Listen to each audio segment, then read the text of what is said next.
When my daughter told me to find somewhere else to disappear, "You're worthless to me now," I packed my bags like the obedient mother I'd always been. 3 days later, I was sitting in a lawyer's office, discovering that my supposedly devoted husband had played the longest game of chess in history. Sophia was about to learn that sometimes the pawn becomes the queen. If you're watching this, subscribe and let me know where you're watching from. Let me tell you how I went from homeless widow to the woman holding all the cards. Because, honey, this story has more twists than a pretzel factory. 2 months ago, I was Dorothy Harmon, devoted wife of 43 years and mother to one spectacularly ungrateful daughter. When Arthur died of a heart attack at 71, I thought my world was ending. Sophia swooped in during my grief like a vulture in designer clothes, cooing about how difficult this must be for me. "Mom, you can't possibly manage this big house alone," she'd said, her voice dripping with fake concern. The stairs, the maintenance, all those memories. It's not healthy. I should have seen the calculation behind her concern. Sophia had always been Arthur's favorite, his little princess who could do no wrong. When she married that investment banker Daniel and started producing grandchildren, Arthur doted on them all. Meanwhile, I was just the woman who cooked and cleaned and kept everything running smoothly.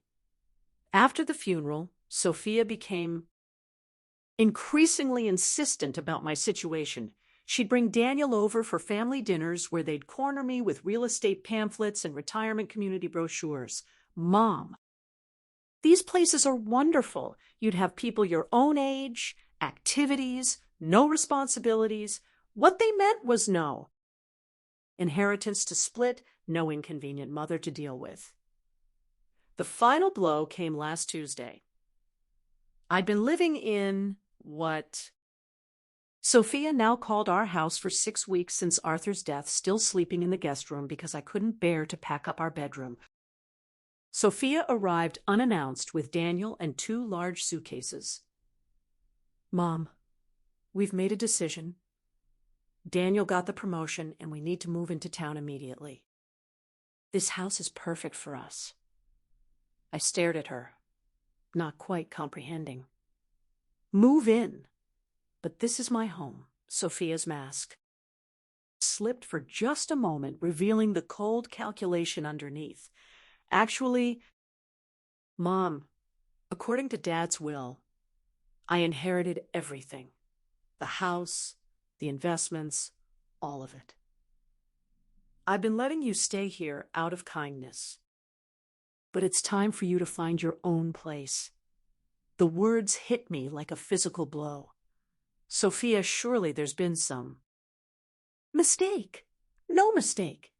Dad knew I'd take better care of his legacy than you ever could. You never understood money or investments. You were just the wife." Just the wife. 43 years, reduced to those 3 words. That's when she delivered the killing blow. Find somewhere else to disappear. You're worthless to me now. I packed my things in a day. 43 years of marriage fitting into 2 suitcases and a small box of photos. Sophia watched from the doorway, checking her watch like I was making her late for something important. "There's a nice senior complex on Cedar Avenue," she offered with the enthusiasm of someone recommending a decent restaurant. "Very affordable, I'm sure. They have openings. Affordable." My daughter was inheriting $33 million, and she was suggesting I check into what was essentially a welfare facility for the elderly. Daniel loaded my suitcases into their Mercedes with the efficiency of someone disposing of garbage. "Dorothy, you'll love having your independence again," he said, not quite meeting my eyes. "No more worrying about house maintenance or property taxes. No more home," he meant. As we drove away, I watched my house. Arthur's house, Sophia's house now, disappear in the rearview mirror. The irony wasn't lost on me. I'd spent 4 decades making that house a home, hosting Sophia's birthday parties, nursing Arthur through his illness, maintaining every detail he cared about. Now, I was being driven to a budget motel like an unwanted guest who'd overstayed her welcome. The Harborview Inn was exactly what you'd expect from a place charging $49 a night: thin walls, thinner towels, and a carpet that had seen better decades. Sophia handed me $200 in cash like she was tipping a hotel maid. "This should cover you for a few days while you get settled," she said. "I'll have Daniel transfer some money into your account once we sort through Dad's paperwork, some money from my own inheritance." After they left, I sat on the sagging mattress and tried to process what had just happened. In the span of 3 hours, I'd gone from grieving widow to homeless senior citizen. The woman I'd raised, loved, and sacrificed for had discarded me like an expired prescription. But as I sat there in that depressing motel room, something began nagging at me. Arthur had always been meticulous about his affairs, obsessively organized about important documents. He'd shown me the will years ago, explaining his wishes, making sure I understood everything, and I was absolutely certain that's not what it had said. Arthur had been many things: traditional, sometimes stubborn, occasionally patronizing about money matters, but he wasn't cruel. The man who'd held my hand through my mother's death, who'd surprised me with flowers. Every anniversary wouldn't have left me destitute. The next morning, I used the motel's Wi-Fi to search for Arthur's. Attorney Lawrence Whitfield, the same lawyer who'd handled our house purchase and various business matters over the years. His office was downtown, a 20-minute bus ride that cost me precious cash but felt necessary. Lawrence Whitfield was a distinguished man in his 70s with kind eyes behind wire-rimmed glasses. When his secretary announced that Mrs. Harmon was here about her husband's estate, he looked genuinely surprised. "Dorothy, my dear, I was wondering when you'd come in. I tried calling your house several times, but Sophia said you were traveling." "Traveling?" That's what my daughter had told him. "Mr. Whitfield, I need to ask you about Arthur's will." He looked puzzled. "Course. Didn't Sophia provide you with your copy?" "I gave her the original and several copies after the reading." My stomach dropped. There was a reading. "Dorothy, you were supposed to be there. Sophia said you were too distraught, that she'd handle everything and make sure you received your inheritance." The blood drained from my face as the reality hit me. "Mr. Whitfield, I was never told about any reading. Sophia told me she inherited everything." Lawrence Whitfield's expression shifted from confusion to alarm. He reached for a thick file folder, his movements suddenly urgent. "Dorothy, that's impossible. Your husband's will is very specific about your inheritance." He pulled out a document. I recognized Arthur's neat signature at the bottom, witnessed and notarized. But as Lawrence began reading, I realized Sophia had lied about everything.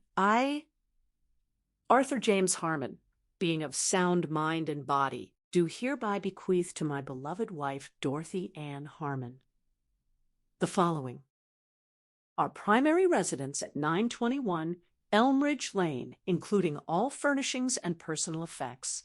Additionally, I leave her 70% of all financial assets, investments, and accounts, totaling approximately $23 million. My head started spinning. $23 million. The house, 70% of everything. Lawrence continued reading, his voice growing more serious. To my daughter, Sophia. Harmon Pierce. I leave $10 million to be held in trust with distributions beginning on her 45th birthday, contingent upon her treatment of her mother following my death, contingent upon her treatment of me. Arthur had known. Somehow he'd known exactly what Sophia would try to do. Mr. Whitfield, I whispered. Sophia told me I inherited nothing. She moved into my house. She gave me $200 and suggested I find a senior facility? The elderly lawyer's face flushed with anger. Dorothy, what Sophia has done is called elder abuse and fraud. She's committed multiple felonies, but she had legal documents. She showed me papers, forged, most likely, or documents from an earlier draft. Your husband updated his will 6 months before his death, specifically because he was concerned about Sophia's attitude toward money and her sense of entitlement. The room was spinning. All those times Sophia had dismissed my opinions, talked over me during family dinners, rolled her eyes when I tried to contribute to conversations about their expensive vacations or Daniel's business deals. Arthur had been watching, evaluating, making decisions. There's more. Dorothy, the trust provision for Sophia specifically states that if she fails to treat you with respect and dignity following my death, the entire $10 million reverts to you instead. I stared at him in shock. Are you saying? I'm saying your daughter just cost herself $10 million? Her inheritance is now yours as well. You're not inheriting $23 million, Dorothy. You're inheriting $33 million plus the house and all personal property. The irony was so perfect, it was almost funny. Sophia had been so eager to claim her inheritance that she'd triggered the exact clause designed to protect me from her greed. What do I do now? I asked, my voice barely steady. Lawrence smiled, and for the first time since Arthur's death, I saw genuine warmth directed at me. Now, my dear, we call the police about the fraud, and then we call Sophia and inform her that she's about to receive the shock of her life. Can she fight this? With what money? She's about to discover that every account she thought she controlled actually belongs to you. Every investment, every bank account, every asset except your house is frozen, pending investigation of her fraudulent activities. I thought about Sophia in my house, probably already. Planning renovations, shopping for new furniture with money she thought was hers. Daniel was probably calculating how the inheritance would affect his investment portfolio. They had no idea that in about 6 hours their entire world was going to implode. Lawrence? Whitfield's office became command central for what he cheerfully called Operation Justice. He contacted the police, the banks, and a private investigator while I sat in his leather chair, still processing the magnitude of Sophia's deception. The forged documents are quite sophisticated. Detective Alvarez explained as she reviewed the fake will Sophia had shown me. This wasn't a spur of the moment crime. Someone planned this carefully. You think Sophia had help? I asked. Almost certainly. Creating convincing legal forgeries requires specific knowledge and connections. We'll need to investigate whether Daniel or someone in his financial network was involved. Within 2 hours, every account had been frozen. Sophia's credit cards, linked to what she thought were her new inheritance accounts, were declined. The house utilities, which she'd already transferred to her name, were suspended, pending ownership verification. My phone rang at exactly 3:47 p.m. Sophia's name flashed on the screen. Mom, where? Are you? There's some kind of mix-up with the bank accounts. They're saying Daddy's assets are frozen. Hello. Sophia, I'm sitting in Lawrence Whitfield's office. You remember him? Daddy's attorney, the one who read the real will to an empty room while you told him I was traveling. Silence then. Mom, I don't know what you think you discovered, but I discovered that you're a liar and a thief. Sweetheart, I also discovered that your father was much smarter than either of us realized. You don't understand. I was protecting you from the complexity of managing all that money. You've never had to deal with investments. Or I understand perfectly. You forged legal documents, committed fraud, and threw your 67-year-old mother out of her own house because you thought I was too stupid to notice. Her voice turned sharp, desperate. Mom, you're confused. The grief has been overwhelming, and someone is obviously taking advantage of your emotional state. The audacity was breathtaking. Even caught red-handed, Sophia was trying to manipulate me. Sophia, dear, let me clarify something for you. Not only did you never inherit anything, but your actual inheritance, the $10 million your father left you, is now mine as well. Thanks to a lovely clause he included about treating me with dignity and respect. That's impossible. Detective Alvarez is sitting right here if you'd like to discuss the impossibility of fraud charges with her. The phone went quiet.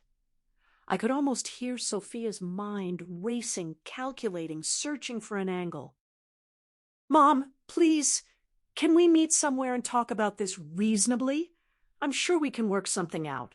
Oh, we'll definitely be meeting soon at the courthouse when you're arraigned. You wouldn't dare press charges against your own daughter. Something cold and final. Crystallized in my chest, watch me. I hung up and looked at Lawrence, who was beaming with approval. How long before she's arrested? Detective Alvarez has enough evidence for a warrant. They'll pick her up this evening. And Daniel, his financial records are being subpoenaed. If he participated in creating those documents, he'll face charges too. My phone buzzed with a text from Sophia. Mom, please don't do this. Think about the grandchildren. I showed the message to Detective Alvarez, who smiled grimly. Emotional manipulation, classic behavior pattern for this type of crime. I typed back, I'm thinking about them. Don't they deserve to see what happens when you steal from family? 20 minutes later, Daniel called. Dorothy, surely we can resolve this privately. Sophia made some poor decisions, but involving the police seems excessive. Daniel, did you help her forge those documents? That's not Dorothy. You have to understand the pressure Sophia was under. She was. Worried about your mental state, your ability to handle large sums of money. So that's a yes, it wasn't malicious. She genuinely believed she was protecting you by throwing me out of my house and telling me to find somewhere to disappear. Daniel was quiet. Daniel, here's what's going to happen. You're both going to be arrested. You're both going to face federal fraud charges. And I'm going to be sitting in my house, watching it all unfold. Dorothy, please be reasonable. I was reasonable for 43 years. It didn't work out well for me. The police arrested Sophia at 8:30 p.m. while she was having dinner at Meridian, apparently celebrating her inheritance with Daniel and another couple.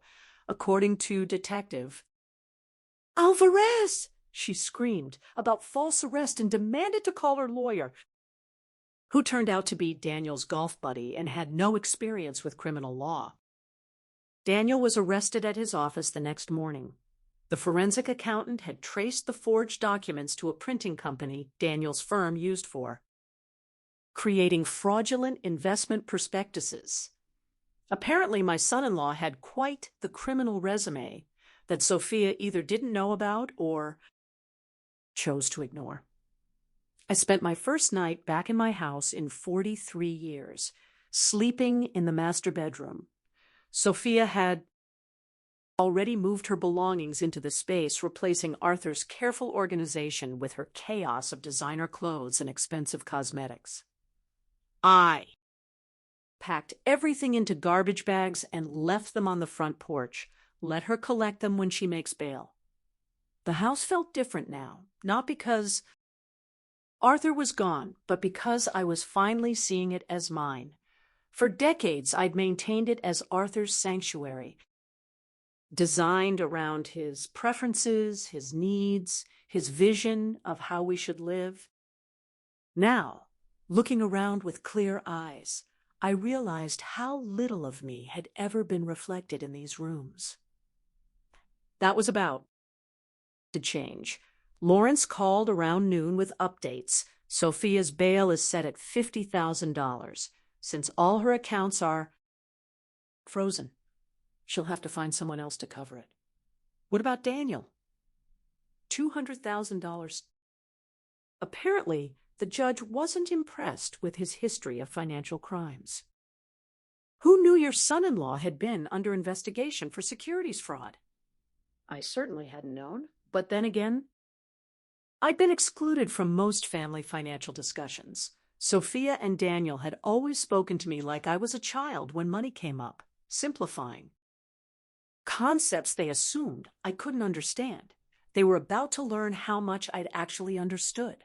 Lawrence, I want to make some changes to the house. Sophia had contractors lined up to renovate.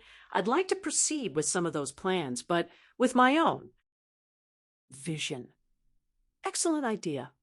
It's your home now, Dorothy. Do whatever makes you happy.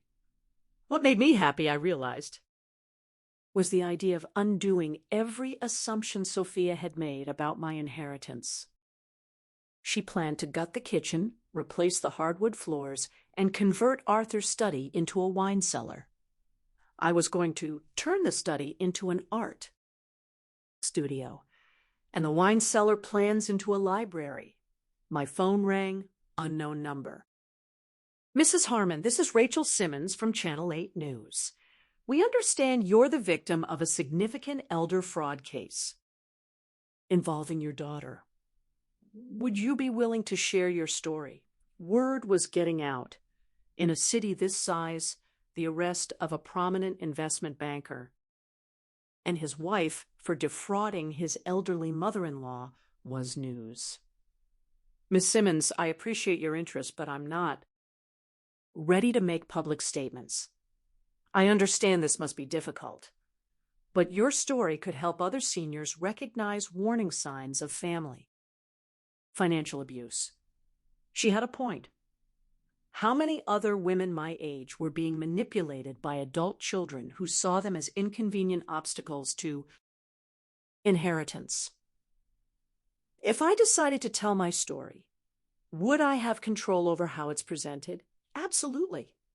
We could arrange a sit-down interview where you'd have approval over the final edit. I thought about Sophia, probably sitting in a jail cell right now still, believing this was all a misunderstanding she could charm her way out of. Miss Simmons, let me get back to you. I might have quite a story to tell. After hanging up, I poured myself a glass of the expensive wine Daniel had sent us for Christmas. Wine I was apparently now drinking in my own house, purchased with my own money while contemplating whether to publicly humiliate my daughter on television. Life had certainly taken an interesting turn. The doorbell rang at 7 a.m. sharp. Through the window, I could see Sophia on my front porch wearing yesterday's clothes and looking like she'd aged 5 years overnight. She'd made bail somehow. I opened the door but didn't invite her in. Mom, please, we need to talk. We talked yesterday. You Told me to find somewhere to disappear. I found somewhere to live instead. Sophia's eyes were red-rimmed, her usual perfect composure completely shattered. I made mistakes, terrible mistakes. But I'm still your daughter. Are you? Because daughters don't typically forge legal documents to steal their mother's inheritances. I wasn't. Stealing. I was. She stopped, clearly struggling to find words that didn't sound criminal. You were what, Sophia? I was trying to protect you from making poor financial decisions. You've never managed large amounts of money, even now, even after being arrested for fraud. She couldn't admit the truth. In Sophia's mind, she was still the victim of my unreasonable expectations. Sophia, let me share something your father told me 6 months before he died. He said he was worried about your sense of entitlement, your attitude toward money, and how you treated people you considered beneath you. Her face went pale. Daddy never said that. He said you reminded him of his sister, Eleanor. Beautiful, charming, and completely incapable of thinking about anyone but yourself. He told me he was changing the will specifically because he was afraid of what you'd do to me if you had control. That's a lie. I pulled out my phone and showed her a voice recording. Actually, it's not. Your father recorded a video message explaining his decision to be played if you ever contested the will or if you treated me poorly after his death. Sophia stared at the phone like it was a poisonous snake. He knew. Sweetheart, he knew exactly who you were underneath all that charm. The only thing he didn't predict was how far you'd actually go. Play it, she whispered. I touched the screen and Arthur's voice filled the morning air, clear, measured, and absolutely devastating. If you're hearing this, Sophia, it means my fears about your character were justified. I hoped I was wrong. I hoped that my daughter had more integrity than I suspected. But if Dorothy is playing this recording, it means you've proven me right in the worst possible way. Sophia sank onto the porch steps as Arthur's voice continued. I spent 43 years watching your mother sacrifice her dreams, her ambitions, her independence to take care of our family. She worked part-time jobs to help pay for your college while I built my business. She postponed her education, gave up career opportunities, and poured herself into being the wife and mother she thought we needed. The recording continued for 3 more minutes, each word carefully chosen. Each sentence, a scalpel cutting through Sophia's justifications and self-deceptions. By the time you hear this, you'll have discovered that. Treating your mother poorly has cost you everything. I hope it was worth it. When it ended, Sophia was crying, not the pretty tears she'd used to manipulate people since childhood, but ugly, broken sobs. He hated me, she whispered. No, Sophia, he loved you enough to hope you'd prove him wrong. You chose to prove him right instead. She looked up at me, mascara streaking her cheeks. What happens now? Now you face the consequences of your choices. The fraud charges, the investigation, the public. Humiliation when this story hits the news. The news, Channel 8, wants to interview me about elder financial abuse. I'm thinking of saying yes. Sophia's face crumpled completely. Mom, please think about what this will do to the grandchildren, to Daniel's career, to our whole family. I am thinking about it. I'm thinking about how you didn't consider any of those things when you decided to commit multiple felonies. She stood up slowly, looking older and more defeated than I'd ever seen her. I know you won't believe this, but I never meant for it to go this far. I wanted the money. I wanted the security, the status. I wanted to never have to worry about anything again. For the first time since this nightmare began. Sophia was telling the truth. I believe you, sweetheart. But wanting something doesn't justify destroying people to get it. She nodded, tears still flowing. What can I do to fix this? You can start by admitting what you did was wrong. Not misguided, not protective, not complicated. Wrong. It was wrong. It was completely, unforgivably wrong. And then you can face whatever consequences come. Next, with some dignity, instead of trying to manipulate your way out of them. Sophia looked at me for a long moment, seeing perhaps for the first time, not the pushover mother she'd always known, but the woman who just outmaneuvered her completely. I deserved this, didn't I? Yes, Sophia, you absolutely did. 3 days after Sophia's porch confession, Daniel's mother showed up at my door.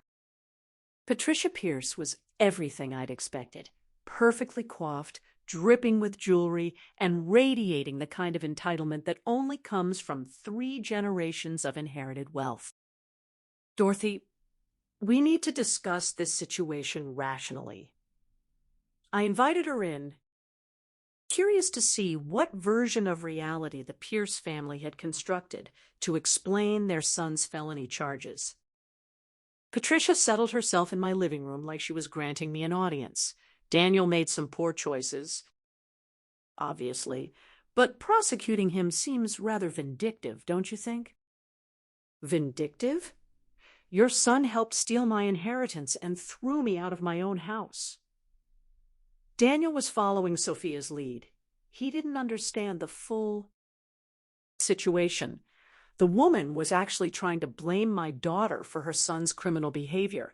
I had to admire the audacity.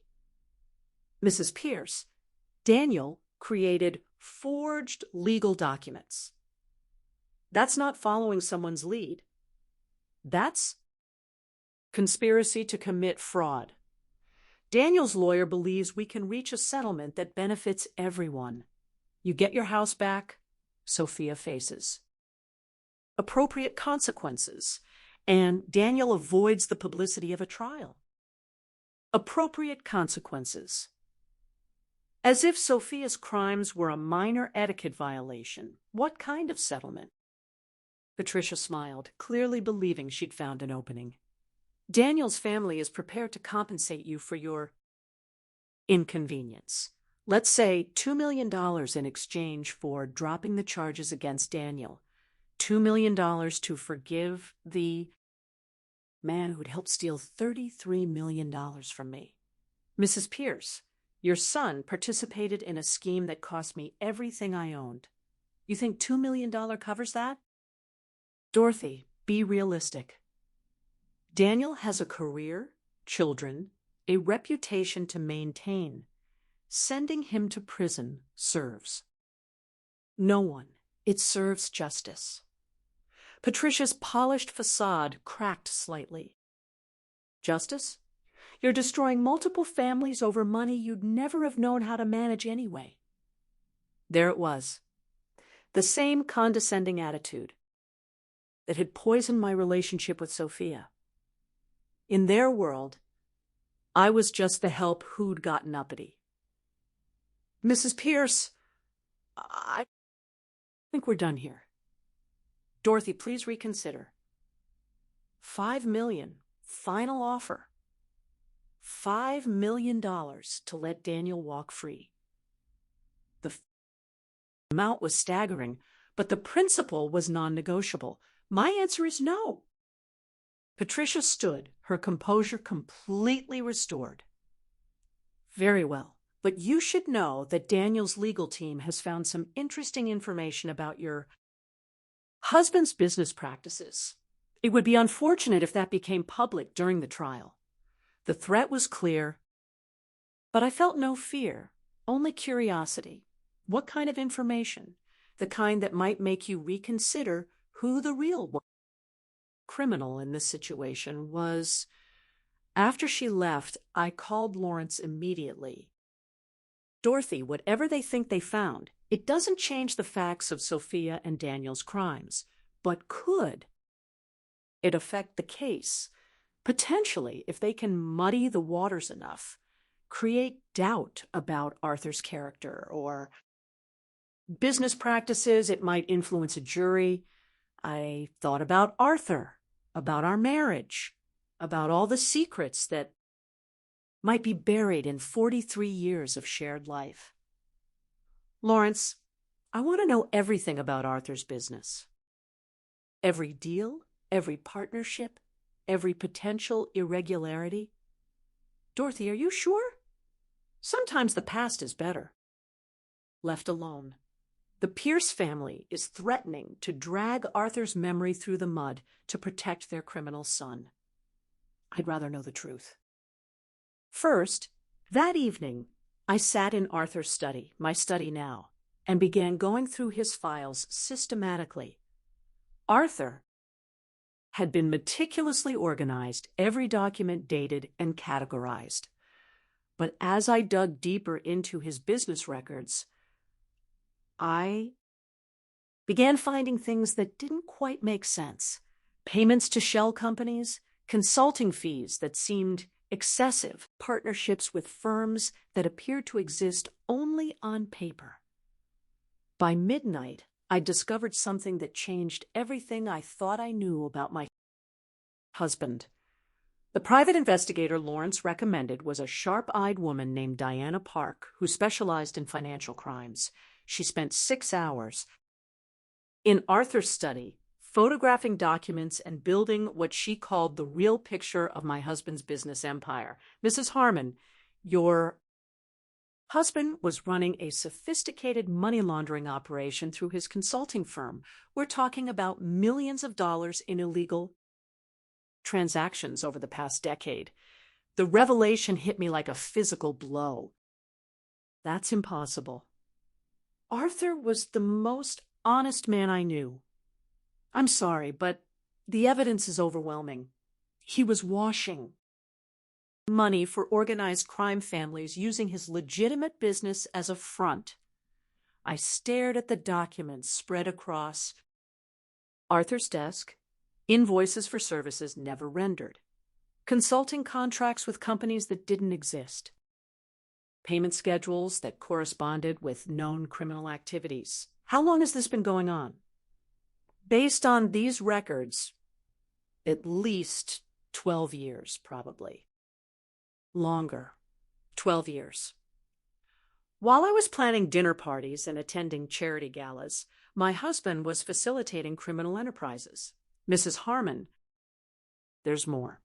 The $10 million Arthur left Sophia, that money came directly from laundered funds. If the FBI discovers this, they'll seize everything as proceeds of criminal activity. The room started spinning. Everything. The house, the investments, all of it. Unless what? Diana looked uncomfortable. Unless Sophia and Daniel's legal team already knows about this and is planning to use it as leverage. If they tip off the FBI about your husband's crimes, they might be able to negotiate immunity in exchange for cooperation. My daughter and her husband weren't just thieves. They were holding a nuclear weapon over my head. What are my options? Legally, you could contact the FBI yourself, come forward voluntarily, and hope for leniency. You'd lose most of the money, but you might keep the house. And if I don't, Sophia and Daniel's lawyers will probably leak this information strategically. You'll lose everything anyway, but you'll also face potential charges for unknowingly benefiting from criminal activity. I thought about Patricia Pierce's smug confidence, her certainty that I'd accept their settlement offer. They'd known about Arthur's crimes all along. Diana, how did they find out about this? Daniel's an investment banker. He'd have recognized the patterns in your husband's financial records. The question is, what are they planning to do with this information? My phone rang. Sophia's number. Mom, we need to meet tonight. There are things you need to know about Daddy that change everything. I already know, Sophia. Silence. Then you know what? I know about the money laundering. I know about the criminal connections. I know that. Everything your father left us is tainted. Mom, listen to me carefully. Daniel's lawyers have been in contact with the FBI. They're willing to let us renegotiate our situation. What kind of renegotiation? Daniel gets immunity in exchange for providing information about Daddy's criminal network. You get to keep $5 million and the house. The rest goes to the government. And you, the fraud charges disappear. We all walk away from this mess. It was brilliant in sociopathic way. Sophia had turned my moral victory into her strategic advantage. Sophia, you're asking me to help you profit from your crimes by exploiting Daddy's crimes. I'm asking you to be practical. The alternative is losing everything and potentially facing charges yourself. I looked around Arthur's study, seeing it clearly for the first time. The expensive furniture, the rare books, the art collection, all of it purchased with blood money. I need time to think. Mom, the FBI meeting is tomorrow morning. Daniel's lawyer needs an answer tonight. After hanging up, I sat in the darkness of Arthur's study, surrounded by the evidence of his double life. 43 years of marriage to a stranger, a daughter who'd inherited more than money from her father. She had inherited his talent for deception, but she'd made one crucial mistake. She'd underestimated who I was when my back was against the wall. I picked up the phone and dialed Diana Park. Diana, how quickly can you get me a meeting with the FBI? I have a story to tell them. And I think they're going to find it very interesting. FBI agent Claire Donovan looked exactly like what Central Casting would order for a federal investigator. Serious, intelligent, and completely immune to charm. She sat across from me in Lawrence's conference room, recording our conversation and taking notes with mechanical precision. Mrs. Harmon, you understand that by coming forward voluntarily, you're potentially admitting to benefiting from criminal proceeds. I understand, but I'd rather tell you the truth than let my daughter and her husband manipulate this situation to their advantage. I laid out everything. Arthur's hidden business, Sophia's fraud scheme, Daniel's forgeries, and the extortion attempt masquerading as a settlement offer. Your daughter believes she can trade information about your husband's crimes for immunity from her own charges. That's exactly what she believes, and she thinks I'll cooperate because I'm afraid of losing everything. Agent Donovan smiled for the first time. You afraid, Mrs. Harmon? Agent Donovan, 2 weeks ago, I was a grieving widow sleeping in a budget motel. Today I'm sitting here, voluntarily confessing to federal agents about my dead husband's criminal enterprise. Fear is no longer my primary emotion. What is anger? Pure, crystallized anger at being manipulated by people who underestimated my intelligence for decades. Agent Donovan's smile widened. Mrs. Harmon, would you be willing to wear a wire? 3 hours later, I was sitting in my living room with a recording device taped to my chest, waiting for Sophia and Daniel to arrive for what they thought was a surrender meeting. They knocked at exactly 8 p.m., both dressed like they were attending a business dinner. Daniel carried a briefcase that probably contained immunity agreements and settlement papers. Mom, you look better than you have in weeks, Sophia said, kissing my cheek like nothing had happened. I feel better. Clarity has that effect. Daniel opened his briefcase with the efficiency of someone who'd conducted similar negotiations before. Dorothy, our lawyers have structured this very favorably for you. You retain the house, $5 million in clean assets, and complete immunity from any charges related to Arthur's activities. Clean assets. That's an interesting phrase. Sophia shot Daniel a warning look. Mom, the important thing is that we're all protected. The past stays buried, and we all move forward. What about the $33 million Arthur actually left me? Mom, that money is tainted. It can't be separated from Daddy's criminal activities. Taking $5 million is the best outcome possible. And you two, what do you get out of this arrangement? Daniel leaned forward, his confidence returning. We get to put this unfortunate misunderstanding behind us. Sophia's charges disappear. My reputation remains intact and our family can heal. Misunderstanding. He was still calling felony fraud a misunderstanding. Daniel, help me understand something. When exactly did you discover Arthur's criminal activities? What do you mean? I mean, did you know about the money laundering when you married Sophia? Or did you discover it recently when you were planning to steal my inheritance? Daniel and Sophia exchanged glances. Dorothy, I don't think that's relevant to our current discussion. Actually, I think it's very relevant because if you knew about Arthur's crimes and said nothing, that makes you an accessory after the fact. And if you only discovered them while committing your own crimes, that makes you remarkably unlucky. Sophia's composure was starting to crack. Mom, what are you getting at? I'm getting at the fact that you two have been planning this for months, possibly years. The forged will, the money laundering discovery, even Daniel's connections to document forgers, none of this was spontaneous. That's ridiculous.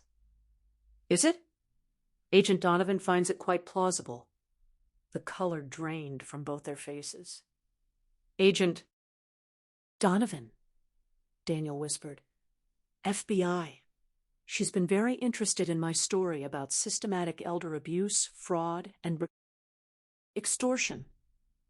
Particularly the part where you tried to blackmail me with my dead husband's crimes. Daniel stood up abruptly, reaching for his briefcase. Dorothy, this conversation is over. Actually, Daniel, I think it's just beginning. Agent Donovan and 2 other federal agents entered my living room as Sophia and Daniel sat frozen in place. The briefcase Daniel had been reaching for was confiscated immediately along with both their phones. Sophia Harmon Pierce and Daniel Pierce. You're under arrest for conspiracy to commit wire fraud, elder abuse, and attempted extortion of a federal witness. Sophia turned to me with an expression of absolute betrayal. Mom, how could you do this to your own family? The same way you could forge legal documents and steal my inheritance, sweetheart, except my way is legal. As the agents handcuffed them, Daniel tried one last desperate play. Dorothy, you don't understand what you've done. There are people connected to Arthur's business who won't appreciate federal attention. You've put yourself in danger.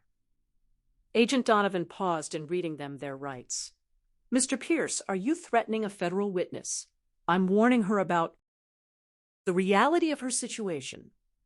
The reality, Agent Donovan said, is that you just added witness intimidation to your charges.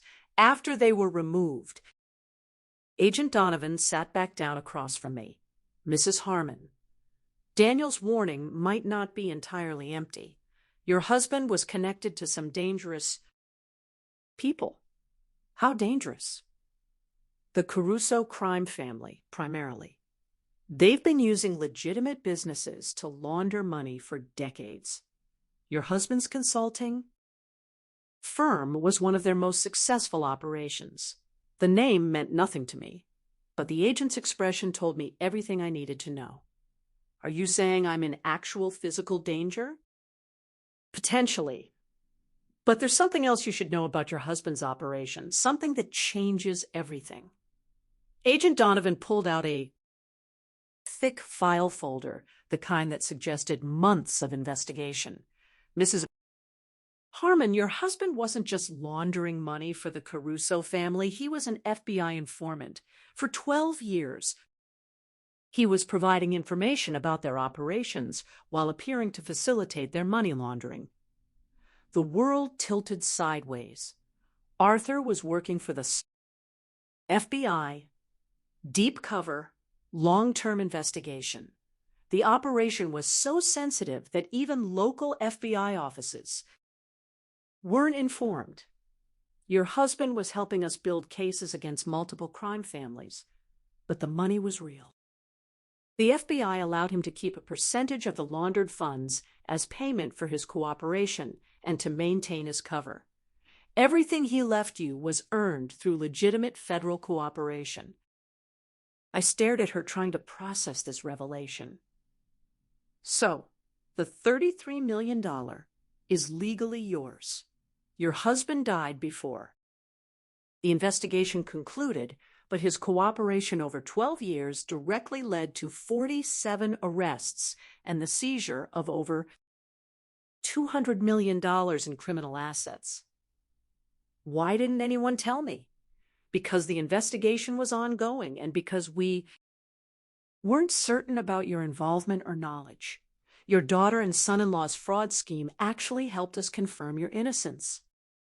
Sophia and Daniel didn't know any of this. They suspected criminal activity, but they had no idea about the federal cooperation. They were planning to blackmail you with information that would have actually exonerated your husband. The irony was so perfect, it was almost poetic. Sophia had tried to steal my inheritance twice, once through fraud, and once through blackmail based on incomplete information. Agent Donovan, what happens now? Now you get your money back, your daughter and son-in-law face federal charges, and you get to decide what kind of life you want to build with your legitimate inheritance and the danger Daniel mentioned. The Caruso family will be too busy dealing with their own legal problems to worry about you. We're executing search warrants across 3 states tomorrow morning. I looked around my living room, seeing it again as the site of my resurrection rather than my humiliation. Agent Donovan, can I ask you something? Of course. In your professional opinion, am I a terrible person for feeling satisfaction about Sophia's arrest? Agent Donovan smiled. Mrs. Harmon, in my professional opinion, you're a woman who refused to be victimized. That's not terrible. That's inspiring. 6 months later, I stood in the kitchen of my renovated house, making coffee for 2.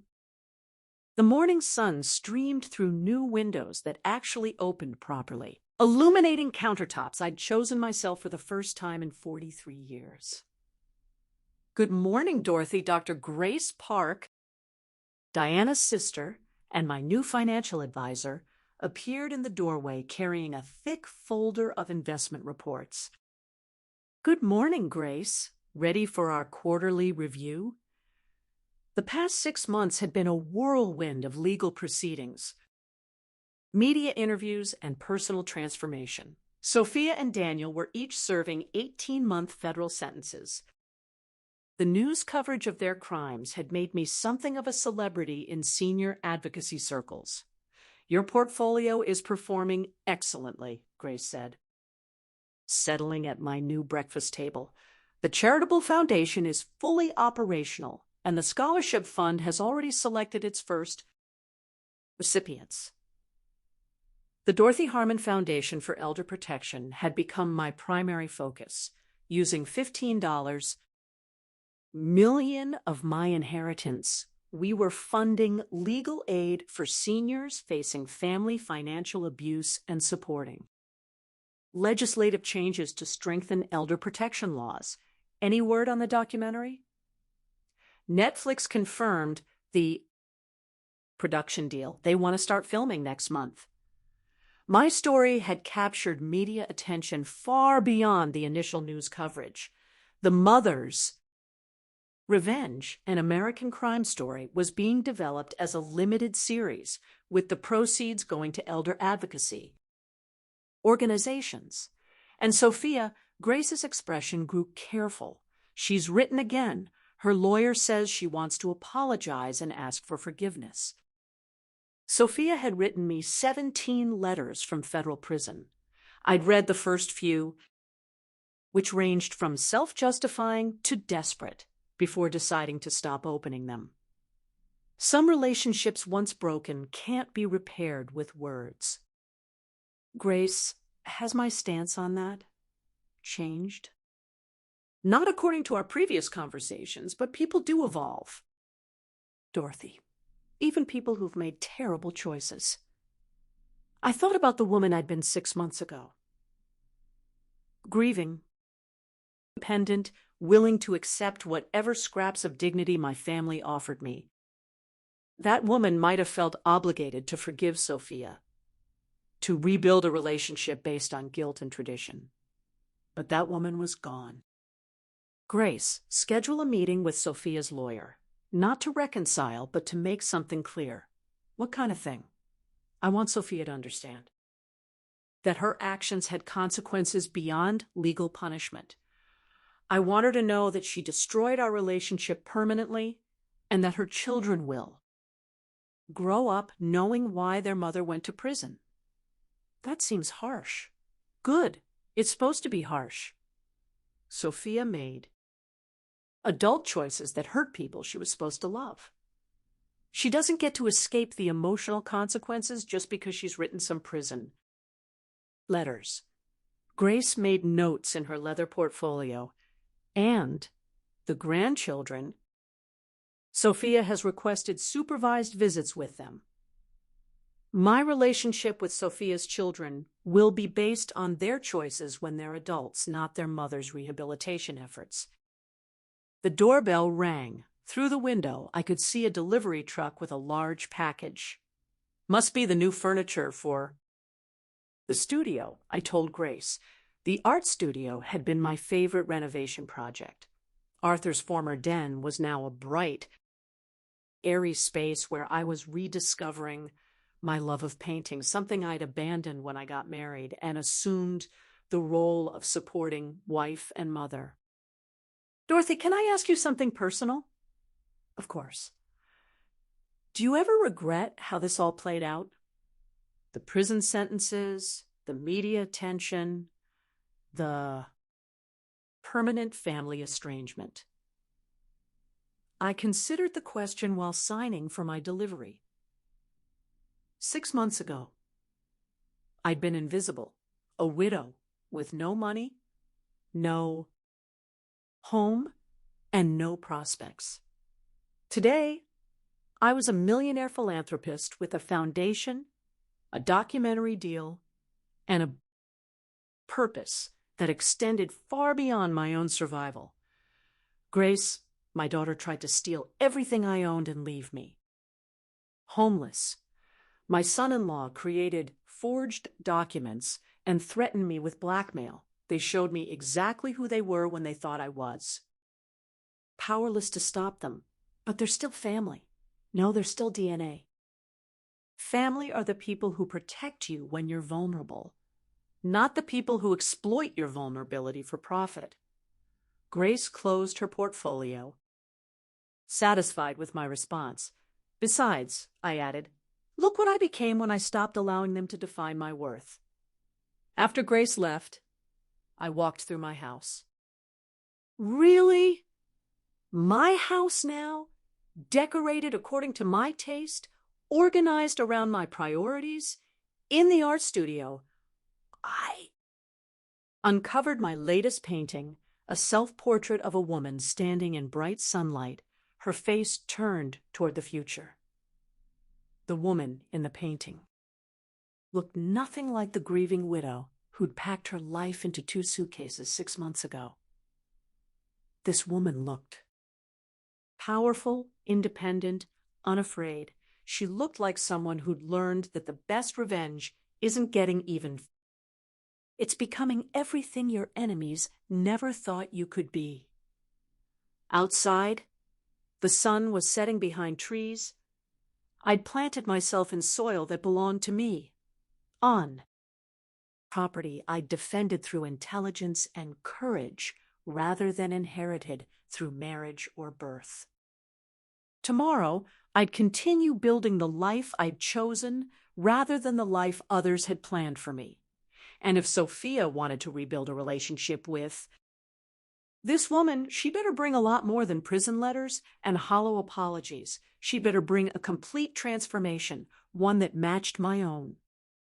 Thanks for listening. Don't forget to subscribe and feel free to share your story in the comments. Your voice matters.